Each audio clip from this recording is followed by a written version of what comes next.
And this one is a 2-player game that takes place on 2 different boards. There's the speakeasy board that has all these different dice on it.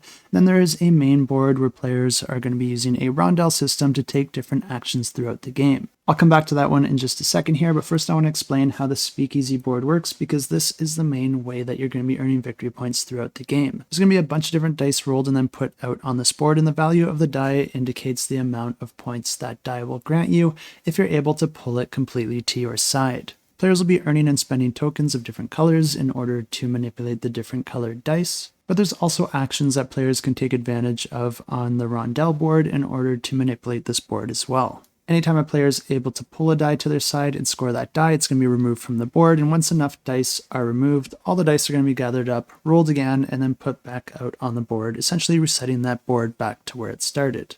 Of course, any points that you've earned do carry forward, and the goal of the game is to be the first player to score 25 points. But like I said, there is another board here where players are going to be using a rondelle system in order to take various actions throughout the game, and this board represents a set of streets, and players are going to be moving a car around that board in a clockwise fashion in order to take various actions. Wherever you stop your car, you're going to be able to place one of your meeples at that location, and each of the locations is going to require a certain amount of meeples on it in order to perform that action. This means that players are essentially moving that car around in order to prep for the actions that they want to take by getting the appropriate meeples in the appropriate spots. The meeples do accumulate at the center of the cards, so as you're moving that car around the track, whether it's at the top or the bottom of a particular action card, you're still going to be contributing meeples to the center, meaning that you don't have to go all around the entire track in order to interact with the same card. But the different actions you'll be able to do is gain those various tokens, manipulate the speakeasy board in different ways,